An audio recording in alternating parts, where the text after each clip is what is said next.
오늘의 정치권 소식 김성환 시사평론가, 임승호 국민의힘 대변인과 이야기 나눠보겠습니다. 안녕하세요. 안녕하세요. 네, 안녕하세요. 먼저 민주당 사정부터 짚어보겠습니다. 앞서 영상을 통해 보신 것처럼 조동연 민주당 상임선대위원장을 둘러싼 사생활 의혹이 불거졌었는데 관련해서 조동연 위원장이 직접 입장을 밝혔습니다. 먼저 녹취를 듣고 오겠습니다. 일단 마음이 너무 무겁습니다. 제 개인적인 사생활로 인해서 많은 분들께서 불편함을 분명히 느끼셨을 것이고 분노도 느끼셨을 텐데 그런 부분에서 너무나 송구스럽고 죄송하다는 말씀을 좀 먼저 드리고 싶고요. 다만 저 같은 사람은 10년이 지난 이후에 또는 20, 30년이 지난 이후에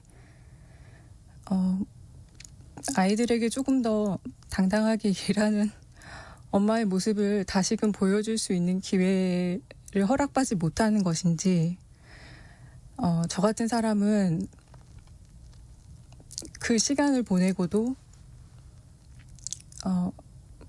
꿈이라고 하는 어떤 도전을 할 수 있는 기회조차도 허락을 받지 못하는 것인지를 좀 묻고 싶었습니다. 모든 정치 행위는 국민에 대해서 책임지는 것입니다. 우리 국민들의 판단을 좀 지켜보도록 하겠습니다. 네, 조동연 위원장 라디오 인터뷰에서 자신의 사생활로 인해서 많은 분들께서 불편함을 느끼셨을 것이라면서 사과를 했고, 이재명 민주당 후보의 경우에는 모든 정치 행위는 국민에 대해서 책임지는 것이다. 그러면서 국민의 판단을 좀 지켜보겠다라고 얘기를 했습니다. 평론가님, 먼저 조동연 위원장이 그동안 그 자신을 둘러싼 의혹에 대해서 사실상 인정을 했다, 이렇게 봐야 되는 겁니까? 글쎄요, 구체적인 내용을 얘기하면서 인정했다고 보기는 좀 어렵기 때문에 어디서부터 어디까지가 사실인지 지금 확인하기는 좀 쉽지 않은 상황이기는 한데요. 근데 저는 기본적으로 의혹 제기 자체가 이게 과연 타당한 것인가 이런 거에 대한 의무를 갖고 있습니다. 네. 그러니까 10년 전에 이혼을 한 거잖아요. 이혼 사유까지 지금 들춰내야 됩니까? 과연 우리 사회가 그렇게 해야 되는 것인지 잘 모르겠어요. 근데 남성 정치인들이 이렇게 했을 때 과연 이런 태도를 보이는 건지 저는 의문이거든요. 바로 이런 것 때문에 여성들이 분노하고 있다고 저는 생각해요. 특히 젊은 층 여성의 경우에 요즘 이혼율도 높지 않습니까? 나중에 가서 어떤 공직에 진출하든가 아니면 정계를 진출한다거나 이런 일이 있을 때 그러면 그 당시 사유까지 전부 다 일일이 고백하고 그러고 난 다음에 검증 받아야 되는 겁니까? 너무 가혹한 거 아닙니까? 이런 사생활까지 들춰내려고 하는 것, 좀 뭐랄까요, 정치가 이렇게 가서는 안 되겠다 이렇게 생각하고요. 허은하 수석 대변인의 오늘 이 발표를 보면서 좀 깜짝 놀랐어요. 그러니까 지금 조동연 위원장이 인터뷰한 내용을 거론하면서 30대 워킹맘의 망신을 혼자 다 시킨다 이렇게 표현했거든요. 그럼 과거에 이혼할 때 이혼 사유가 어찌 됐든 간에 그게 부적절한 뭔가가 있었다 하더라도 그럼 그 여성은 자녀를 데리고 워킹맘으로 살면 안 됩니까? 그럼 왜 이런 식의 태도를 보이는지 저는 이해할 수가 없고요. 이렇게 만약에 얘기가 흘러가게 되면요, 국민의힘 쪽에서나 윤석열 후보 쪽에서 이걸 예를 들면 유튜브에서 그런 공간에서 했다고 하면 그 명예훼손 여지가 있으면은 그냥 명예훼손으로 고소하면 되는 거고요. 그러니까 그런 여론까지도 공당에서 끌어들여서 선대위 차원에서 논쟁으로 만드는 건 부적절한데, 만약에 이게 타당성을 갖는다고 하면 나중에 윤석열 부인 김건희 씨 이른바 줄리 의혹과 관련해서도 전부 다 지금 파헤쳐야 되는 상황이 되지 않겠습니까? 그렇지 않나요? 그러니까 김건희 씨가 나중에 영부인이 되고 공식적으로 정치 행위를 해야 될 텐데 조만간에 나와서, 그러면 당신 그때 부적절한 사생활 행위 검증하겠습니다. 검증 해도 됩니까? 이렇게 물어봤을 때 검증하십시오라고 얘기할 겁니까? 왜 이렇게 논란이 흘러가는지 전 좀 이해를 못 하겠어요. 왜 여성한테만 이렇게 가혹한지 전 납득할 수 없습니다. 네.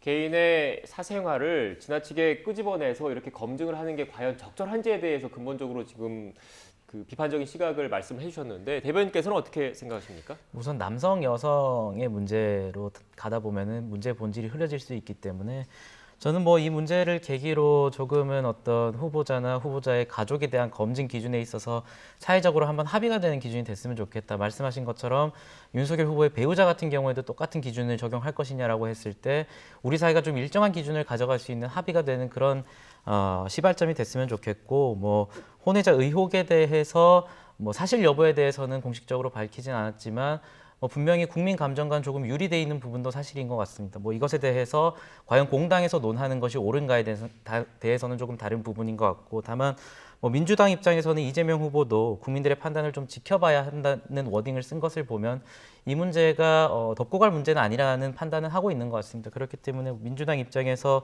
과연 이것을 어느 정도 수준으로 끌고 갈 것인지 어느 정도 수준으로 포용할 것인지에 대해서는 뭐 내부에서 판단할 일이라고 봅니다. 네.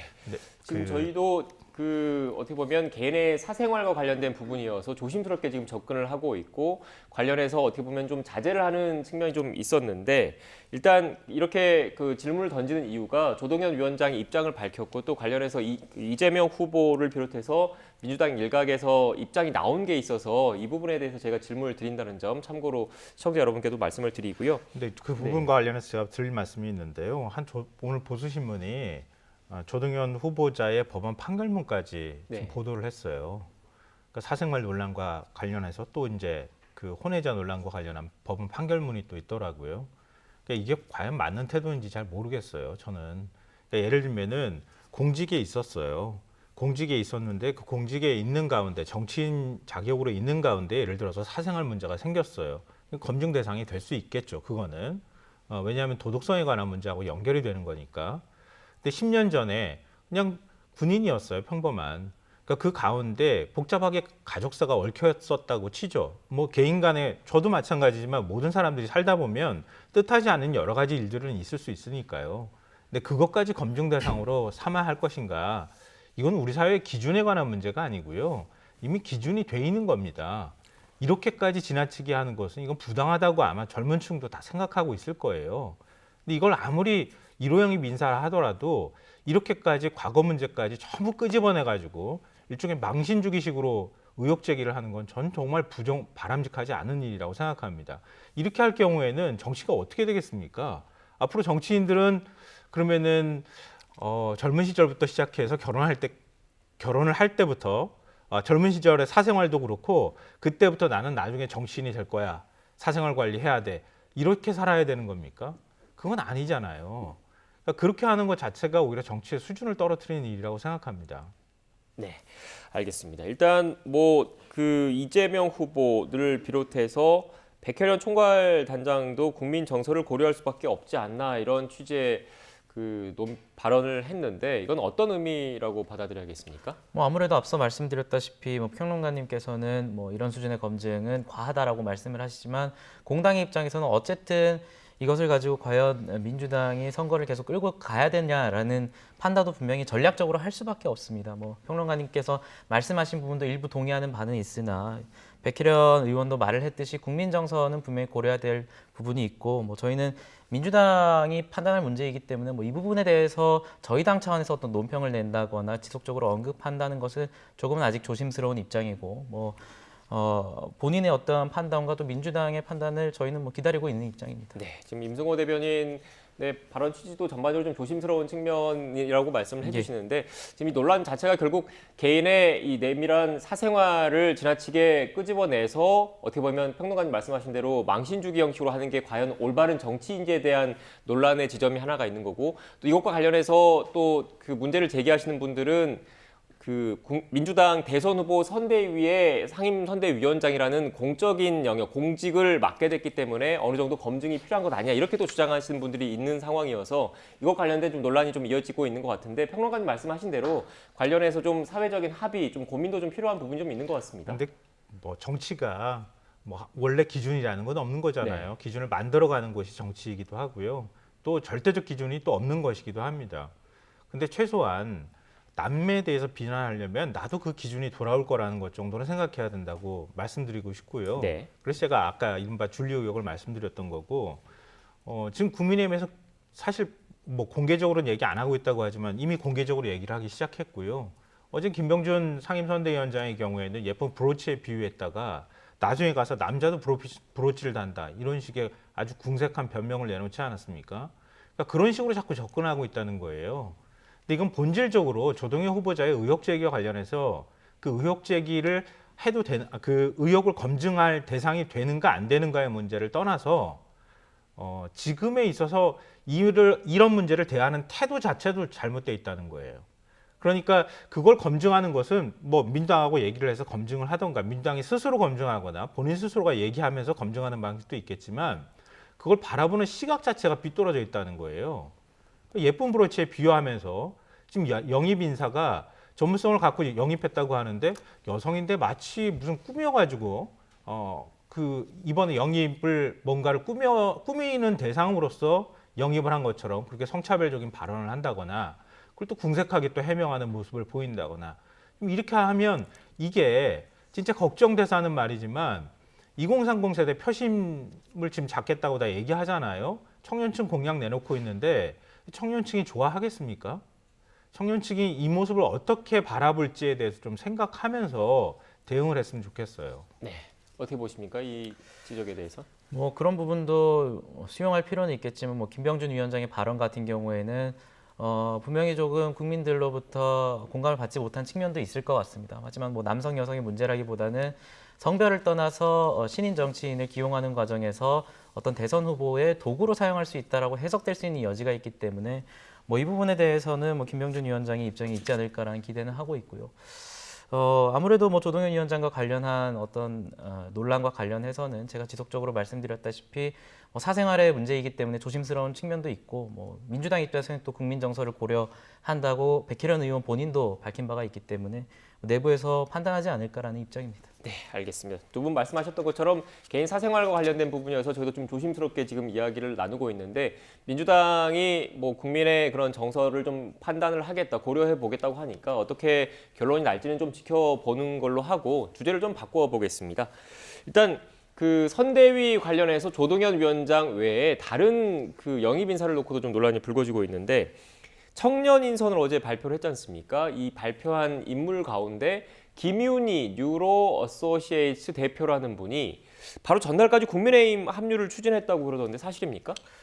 실제로 박수영 의원도 밝혔다시피 저희 당에 공식적으로 선대위에 합류하겠다는 의사를 밝힌 바 있어서 저희도 이제 검토를 하는 과정에 있었는데 갑자기 이제 다음 날 민주당 선대위에 합류를 한다라는 것을 보고 저희는 많이 당황스러운 입장입니다. 왜냐하면 저희도 이 명단을 검토할 시간이 필요한데 그러한 의사를 전혀 전달받지 못한 채 민주당으로 갑자기 간 것은 조금 유감스럽다. 다만 본인의 선택이기 때문에 본인이 정치를 통해서 좋은 정치를 밝혀야 될 부분이긴 한데 다소 좀 의아한 지점은 있습니다. 국민의힘과 민주당이 지향하는 바는 굉장히 좀 다르다는 것이 보편적인 국민들의 인식인데 과연 비슷한 시기에 국민의힘과 민주당이 동시에 이렇게 지원서를 어떻게 보면 던져놓고 그중에서 자신을 뽑아주는 곳에 가는 것이 과연 정당 정치를 지향하는 분의 지향점일까에 대해서는 조금 의문이 드는 것이 사실입니다. 네, 지금 뭐 연관이 돼 있으니까 하나 추가로 여쭐게요. 그 또 쌀집 아저씨로 불렸던 김형희 전 MBC PD도 원래 윤석열 선대위에 합류할 거다 이런 이야기들이 많이 돌았는데 어떻게 보면 민주당 또 선대위에 합류를 했습니다. 이건 어떻게 된 겁니까? 아무래도 이제 선대위가 꾸려지는 과정에서 미디어 쪽에 활동을 하시겠다는 의사를 밝힌 것 같은데 저희 같은 경우에도 이제 김영희 PD가 자세한 사정을 저희 쪽에 전달한 바가 없어서 공식적인 어떤 입장을 파악하기는 어려운 상황인데 민주당 저희가 이제 선대위를 꾸리는 과정에서 좀 지난하게 지연된 부분도 있고 그런 부분에 있어서 좀 답답함을 느끼신 부분도 있을 것이라고 개인적으로는 생각을 하고 있습니다. 사실 이 부분도 조금 유감스러운 것은 사실입니다. 왜냐하면 앞선 인사와 마찬가지로 어쨌든 본인이 뭔가 컨텐츠를 만들어내기 위해서 정당에 합류하겠다라는 것은 지점은 이해할 수 있겠으나 과연 이분이 정당 정치를 고려한 것이라면 저희 당에 대해서 그리고 민주당에 대해서 비슷한 시기에 이제 입당 의사를 선대위 참여 의사를 밝히고 조금 시기가 좀 다를 수는 있겠지만 갑자기 다른 곳에 합류하는 것은 저희는 좀 의아한 것은 사실입니다. 네, 의아하다, 당혹스럽다 이런 취지의 말씀을 해주셨는데 어떻게 보셨습니까, 평론가님? 그러니까 우리가 지향점이 다르다고 말씀하시는 거는 이념이나 이런 지향을 말씀하시는 것 같아요. 근데 청년 정치인이 이념 지향하고 어느 당에 들어갑니까? 예를 들면 빅데이터 전문가가 빅데이터로 이념을 추구할 수 있습니까? 네. 그건 아니잖아요. 그러니까 자신의 전문성을 가지고 그 전문성을 잘 발현할 수 있는 정당을 선택할 수 있는 자유가 있는 거잖아요. 그리고 아마 탐내는 여러 영입 인사들이 민주당하고 국민의힘이 겹치는 사람들이 앞으로도 많을 거라고 저는 생각해요. 왜냐하면 탐내는 사람들은 다 어느 정도 노출이 돼 있는 경우가 많잖아요.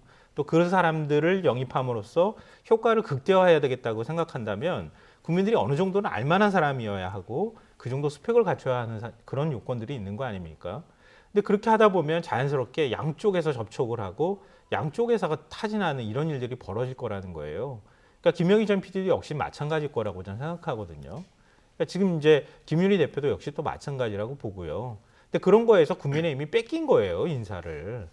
그러니까 아니 국민의힘으로 가는 게 좋을까, 민주당으로 가는 게 좋을까 이렇게 서로 간에 얘기를 하거나 뭐 국민의힘으로 가서 내가 내 능력을 충분히 발휘하거나 내가 전문성을 인정받을 수만 있다면 뭐 할 수 있겠어. 요즘 2030 세대의 어떤 분위기가 그렇다고 또 얘기하잖아요. 근데 그런 거에서 국민의힘에서 선택하지 못했다. 국민의힘이 영입하지 못했다고 해서 아 우리 국민의힘으로 올 사람이고 저 사람은 우리랑 타진했던 사람인데 뭐 자리 사냥꾼도 아니고 지금 양쪽에 양다리 걸쳐가지고 이렇게 한 게 맞느냐 이렇게 문제 제기하는 게 정당성 있게 들리지는 않아요. 저는. 네. 반론이 좀, 있으실 것 같은데. 네. 정당성을 말씀드려야 될 것 같은데요.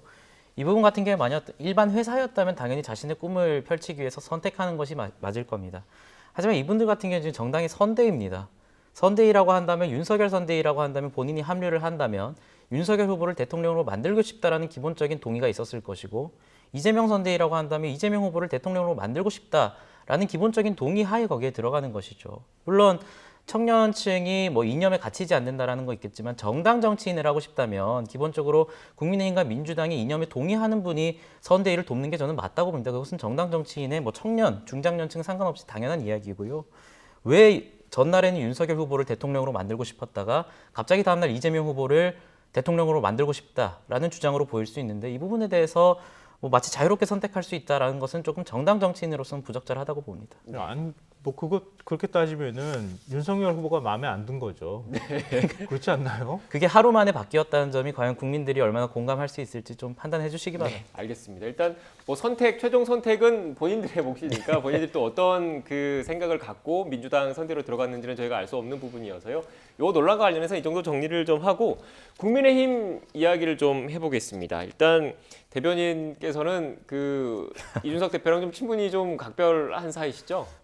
친분 가까운 사이긴 한데요. 직제로 봤을 때 근데 뭐 지금 저도 공식적으로 좀 소통이 안 되고 있는 상황이라서 이준석 대표 근처의 어떤 측근들과 소통을 하고 있는 상황입니다. 아, 휴대전화 연락이 아직도 안 됩니까? 계속 꺼져 있는 것 같습니다. 아, 그러면 지금은 어디? 어제는 순천에 갔다 그러는데 지금 어디가 있는 지금 거죠? 어제는 여수 순천에 있었고 지금은 제주도에 있는 것으로 제주도요? 예, 확인했습니다. 아, 네. 그러면 그 소식 자체도 이준석 대표랑 직접 소통하는 게 아니라 그 측근들을 통해서 어디에 있다 이렇게 알고 계신다는 말씀이신데 일단 어제 대변인께서 말씀하신 대로 이준석 대표가 전남 순천에 가서 천하람 당협위원장을 만났다고 합니다. 관련해서 천하람 위원장이 녹취가 있는데 녹취를 먼저 듣고 오겠습니다. 이대로 가서는 대선에 이길 수 없다라는 것이고요. 그 두 가지의 얘기인데요. 첫 번째는 크게는 방향성이고요. 두 번째는 인선에 관한 문제입니다. 네.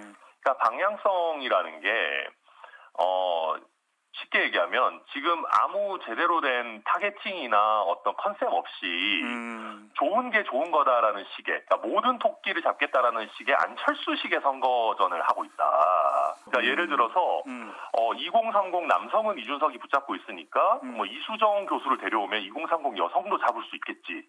뭐 이런 안이란 생각을 가지고 있고 자기가 생각하고 있는 이 위기감이 해결되지 않는 한 서울로 빈손으로 쉽사리 올라갈 생각은 없어 보였습니다. 네, 대변인께 하나 더 질문을 드려야 될 것 같아서 대변인께 질문을 좀 드릴게요. 네. 이게 뭐 여러 사람마다 보는 사람마다 시선의 차이가 있던데 이런 얘기 하신 분들이 있더라고요. 이준석 대표와 윤석열 후보 측과의 이런 갈등, 알력 다툼입니까? 아니면 대선 승리를 위한 가치의 충돌입니까? 저는 가치의 충돌이라고 봅니다. 이준석 네. 대표는 뭐 지속적으로 선대위를 꾸리는 과정에 있어서도 지나치게 큰 조직을 가져갈 필요는 없다. 왜냐하면 본인이 최근에 경험했던 선거는 보궐선거와 당대표 선거였는데 굉장히 소규모로 선거를 치렀음에도 불구하고 민심과 당심을 모두 가져갔거든요. 그렇기 때문에 그런 가치의 충돌은 있는 것 같고 뭐 이준석 대표도 어떤 소통의 부분에서 이제 서로 답답함을 느낀 부분도 있는 것 같습니다. 이준석 대표를 통해서 직접 들은 것은 아니지만 이제 측근들을 통해서 이번 사태의 어떤 원인을 들으니 다소 어떤 일정 패싱이라고 불리는 행위가 조금 반복되는 측면이 있었다. 그리고 또 윤핵관이라고 불리는 일부 윤석열 후보 본인은 그렇게 말한 적은 없으나 측근들이 이제 특정 언론사를 통해서 계속해서 익명성을 통해서 김종인 위원장이라든지 이준석 대표라든지 당내 인사들에 대해서 비난하는 발언이 사실은 있었거든요. 그래서 그런 부분에 있어서 조금은 감정이 상해 있었고 그것이 최근에 폭발한 것이 아닌가라는 개인적인 생각이 있습니다. 네, 예상했던 대로 알력 다툼은 아니고 가치의 충돌이라고 말씀을 해주셨는데 평론가님께서는 어떻게 보십니까? 굴러온 돌이 박힌 돌을 빼내려고 하니까 안 되는 거 아닌가 그런 생각을 하는데요. 지금 윤석열 후보가 정계 진출을 선언한 게 6월이잖아요. 그러니까 5개월 정도밖에 안 된 거예요. 근데 그 사이에 이제 대선 후보가 된 거죠, 국민의힘에. 그러니까 내가 대선 후보가 됐으니까 모든 걸 다 할 수 있다고 착각하는 거 아닌가 싶어요. 지지율도 많이 오르니까 아마 또 더 많은 사람이 옆에 붙었겠죠. 경선 과정에서도 이른바 전국 조직을 다 움직일 만큼의 그 많은 조직이 움직였다는 얘기가 나오고 있는데요. 근데 그러니까 당이 굳이 필요한 건가 이런 생각을 저는 할 수 있다고 보거든요. 근데 그렇게 하면 할수록 자기 스스로 오만에 빠지는 거죠. 윤석열 후보 지지율 앞으로 빠지면 어떡할 겁니까? 그럼 그때 가면 다시 이준석 대표의 가치가 필요해. 그래서 손 내밀면 그게 진정한 어떤 진정성 있는 어떤 구애 작전이라고 볼 수 있겠습니까? 근데 너무 지나치게 한쪽으로 쏠려 있다는 거예요. 근데 좀 그게 좀 안타까운데요. 그러니까 과거 지금 자꾸 옥새 들고 나르샤 얘기 나오잖아요. 2016년 총선 때 그때 제가 계속 방송 출연하면서 얘기를 했던 게 지금 새삼스럽게 기억이 나요. 그러니까 진박 공천하겠다고 해가지고 이른바 박근혜 당시 대통령하고 가까운 인사들을 막 공천으로 꽂아넣기 시작했어요. 그러니까 김무성 대표가 안 된다고 저항을 하지만 저항을 할 수가 없는 상황이었던 거예요. 그래서 이른바 옥새 들고 나르샤하고 영도다리 위에서 바람 맞으면서 사진 찍는 일이 벌어진 거예요. 그러니까 이준석 대표는 역으로 말하면 안 된다 얘기하거나 당내에서 역할을 하려고 하는데 지금 계속 밀려나고 있는 거예요. 할 수가 없는 상황이 되니까 결국은 이렇게까지밖에 선택할 수가 없는 상황이 됐다는 거죠. 근데 그걸 풀어줘야 될 대상도 뭐 2016년 때도 마찬가지지만 지금도 역시 윤석열 후보가 풀어줘야 되는데 무슨 부산에 내려가서 리프레시하러 갔다고 얘기를 한다던가 관심 없다고 얘기한다던가 이게 무슨 맞는 태도인지 모르겠어요. 네. 그러니까 차라리 이럴 경우에는 윤석열 후보가 직접 전화를 하든 아니면은 이준석 대표에게 공간을 주겠다고 얘기를 하든 뭔가의 메시지를 주면 이게 장기화되지 않고 올라올 수 있는 거잖아요. 근데 그런 거 할 뜻도 별로 없어 보인다고 한다면 그러면 나는 후보기 때문에 당대표도 필요 없어. 넌 우리 식대로 갈 거야. 이렇게밖에 인식이 안 되잖아요. 근데 과연 이준석 없이 윤석열 후보가 대통령 될 수 있을까요? 저는 쉽지 않다고 보거든요. 네, 이준석 없이 대통령 될 수 있겠는가 쉽지 않다. 이 부분에 대해서는 상당히 공감을 하실 것 같은데요, 대변인께서. 사실 이준석 대표가 상징하고 있는 것이 굉장히 크고 또 이준석 대표 체제 이후에 출범 이후에 국민의힘이 굉장히 변화를 한 부분이 있기 때문에 당연히 이준석 대표에 대한 존재감도 윤석열 후보가 인식하고 있으리라 믿고 있습니다. 그래서 윤석열 후보가 이제 처음에 이제 이준석 대표가 잠적을 했을 때 지방 일정이 있고 또 주변을 통해서 전달받다 보니 이제 권성동 총장을 대신해서 이준석 대표를 만나게 하고 이런 부분들도 있는 것 같습니다. 하지만 사실 저희 당 입장에서도 굉장히 곤혹스러운 상황이고 이러한 상황이 지속된다면 이번 주 그리고 다음 주부터 굉장히 본격적으로 지지율에 큰 영향을 미칠 수 있다라는 판단을 개인적으로 하고 있기 때문에 윤석열 후보도 이제는 조금 사태의 심각성을 파악하고 있는 것 같으니 후보와 대표의 어떤 1대1 회동이나 1대1 대화도 조만간 있지 않을까 기대하고 있습니다. 네, 임승호 대변인이 저희 자리에서 그래도 상대적으로 좀 그 자제를 하시는 것 같은데 SNS나 이렇게 보면 강한 발언들을 많이 하셔서 난처하실 수는 있지만 질문 좀 드릴게요. 지금 평론가님께서 말씀하신 취지는 이 갈등 상태를 봉합을 하려면 윤석열 후보가 좀 숙이고 들어가서 이준석 대표를 좀 끌어안아야 된다 이런 취지로 지금 말씀을 하셨던 것 같은데 숙이고 들어가란 말을 한 건 아니에요. 네. 일단 어떻게 보면 좀 그 이해를 해서 좀 이렇게 끌어안아야 된다 이런 취지로 숙이고가 아니라 이런 취지로 말씀하셨던 것 같은데 그 지금까지의 윤석열 후보의 그런 발언을 보면 적극적으로 나서지는 않겠다 이런 입장을 보이고 있는 것 같습니다. 거기에 대해서는 그 임승호 대변인 개인적인 입장에서는 어떻게 생각하십니까? 뭐 윤석열 후보의 직접적인 움직임도 저는 필요하다고 봅니다. 물론 대선 후보가 기존에 잡혀있던 계획 일정을 취소한다거나 이런 부분에 있어서 부담감을 느낄 수 있는 것은 사실이겠지만 이준석 대표에 대해서 직접적인 연락은 좀 빨리 취할 필요가 있지 않나라는 생각은 듭니다. 어쨌든 이준석 대표가 소통이 굉장히 조금 제한적으로 하고 있는 상황이고 과연 이 상황에서 이제 측근들을 통한 연락이 가능한 상황인가를 봤을 때 저도 지금 개인적으로 연락이 안 되고 있는 상황이기 때문에 어려울 것이라고 보고 윤석열 후보가 직접적으로 연락을 할 필요가 있지 않을까라는 생각이 들고 또 대표가 윤석열 후보의 직접적인 연락을 피할 이유가 없기 때문에 뭐 소통은 조만간 있어야 되고 또 있으리라 믿습니다. 네. 근데 알겠습니다. 이게 잘못된 사고가 있는데요. 네. 당 주도권 다툼이다 뭐 여러 가지 해석은 있지만 내년 또 지방선거도 있기도 하고요. 근데 가정을 해보죠. 윤석열 후보가 일정 취소했어요. 뭐 취소할 수도 있는 거죠. 후보인데 얼마든지 뭐 취소가 가능한 일정들이 얼마나 많습니까? 달려갔어요. 지금 이제 제주도에 있다고 하니까 비행기 타면 가잖아요. 비행기 타고 달려가서 이준석 대표하고 포항하는 장면 하나 뭐 연출을 하든 만났다고 해요. 그러면 지지자들이 어떻게 바라보겠습니까? 아유, 윤석열 후보가 정말 궁색하게 저렇게까지 해야 되는 거야? 이렇게 얘기할까요? 전 그렇게 생각하지는 않거든요. 근데 그거 할 수 있어야 되는 거예요, 후보는. 근데 안 하잖아요. 근데 그렇게 했다고 해서 뭐 이준석 대표가 당 주도권 다 가져가고 나 자리 다 주십시오 이렇게 얘기하지는 않을 거 아니에요. 근데 안 한다는 거예요, 그거를. 내 식대로 갈 거야. 이렇게 하고 그냥 툭 치고 무시하고 가버리려고 한다는 거죠. 이게 국민들한테 어떻게 비춰질지를 고민해야 된다고 생각합니다. 조금 뭐 덧붙이자면 저는 좀 이제는 누군가에게 책임 전가를 하는 것도 좀 무의미한 수준이 되지 않았나라는 생각은 개인적으로 합니다. 그래서 지금 어떤 뭐 자리 싸움이라는 분석도 있지만 개인적으로 조금 감정 싸움까지 가고 있는 건 아닌가라는 걱정은 듭니다. 그래서 감정적인 측면에서는 이제 어떤 쪽이든 조금 한 발 물러서서 서로에게 좀 마음을 여는 태도를 서로 보여줄 필요가 있다고 생각합니다. 네.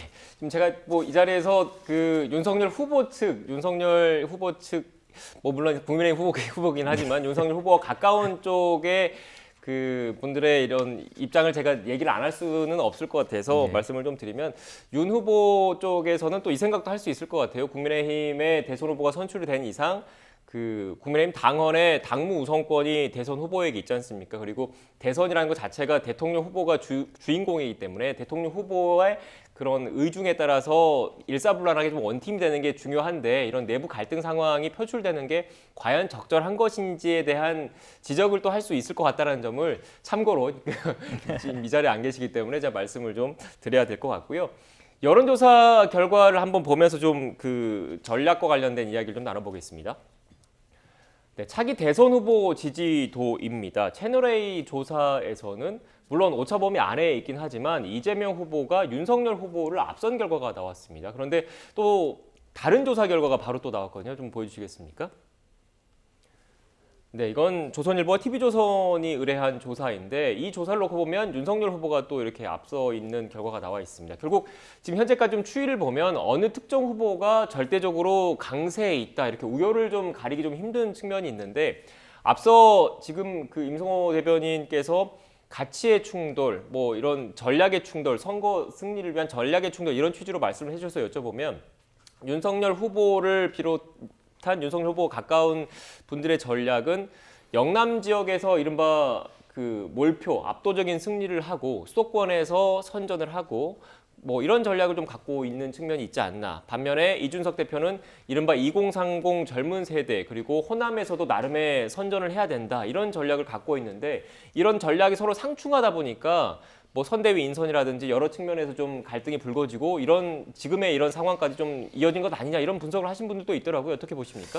사실 뭐 여론조사와 관련해서 저희는 저희 측에 불리하게 나온 여론조사에 굉장히 예민하게 봐야 된다라고 생각을 합니다. 네. 뭐 특정 어떤 분들은 뭐 여론조사가 조작됐다 이런 얘기를 하시는 분들도 있을 것 같은데 그런 식으로 이 사태를 바라봐서는 안 된다. 지금 이재명 후보가 이긴 것으로 나오는 오차범위 아니지만 그 여론조사 같은 경우에는 27일부터 29일까지로 지금 측정이 된 걸로 보이는데 이것 같은 경우에는 과연 이 시기를 본다면 이 선대위 구성에서 있었던 어떤 지연한 그런 과정들이 반영돼서 이재명 후보가 조금 쫓아가는 듯한 모양새가 나왔다라고 봐야 되고, 최근에 있었던 어떤 이준석 대표의 어떤 이런 사태와 관련해서는 아직까지 반영이 안 되었다라고 보는 것이 맞아요. 그렇기 때문에 앞으로 있을 지지율과 여론조사에서 이 사태가 지속적으로 간다면 저희 입장에서는 굉장히 큰 타격이 있는 여론조사가 지속적으로 나올 수밖에 없다라고 분석을 하고, 만약 혹시 당내에 이런 여론조사와 관련해서 여론조사 자체를 부정한다거나 추세 자체를 부정하는 분들이 있다면 그것은 굉장히 국민들 입장에서는 오만한 생각으로 보일 수 있다라는 생각을 하고 굉장히 경계해야 봐야 되는 시점이다라고 생각합니다. 네, 경각심을 가져야 된다 이런 입장을 말씀해 주셨는데 어떻게 보십니까, 평론가님? 뭐 말씀하신 게 맞을 것 같아요. 지금 거의 비슷한 수준까지 오지 않았나 싶어요. 여론조사 방법론에 따라서 지금 방법이 한쪽은 이제 전화 면접이고 다른 쪽은 아마 제가 볼 때는 자동답일 가능성이 높거든요.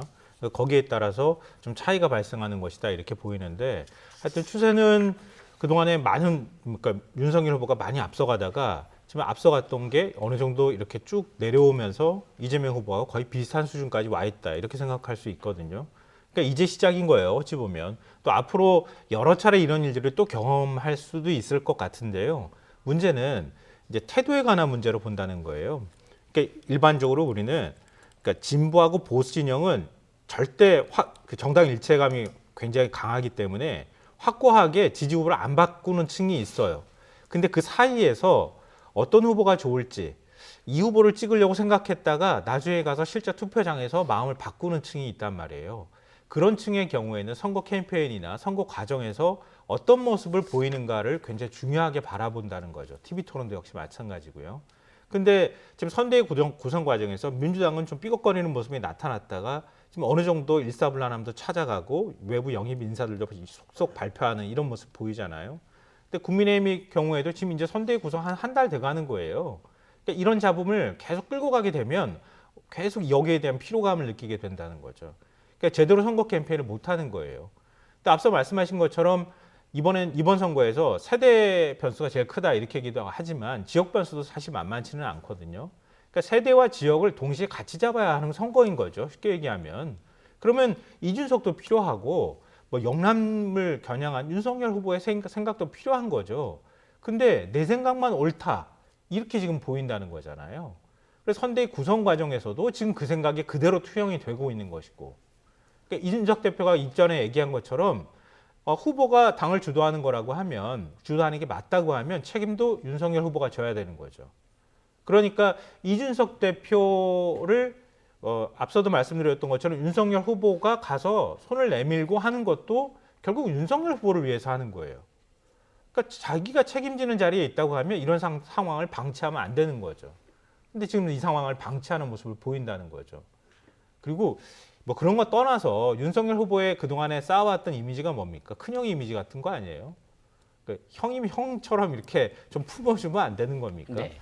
일단 그 평론가님, 제가 말씀하신 것 중에 그 앞서 그 채널A 조사와 TV조선 조사 한쪽은 전화면접, 한쪽은 ARS일 것 같다 이렇게 말씀하셨는데, 제가 중앙선거여론조사심의위원회 홈페이지 들어와서 보니까 둘 다 일단 유무선 전화면접으로 일단 그 조사를 했다라는 점을 참고로 네네. 말씀을 드리겠습니다.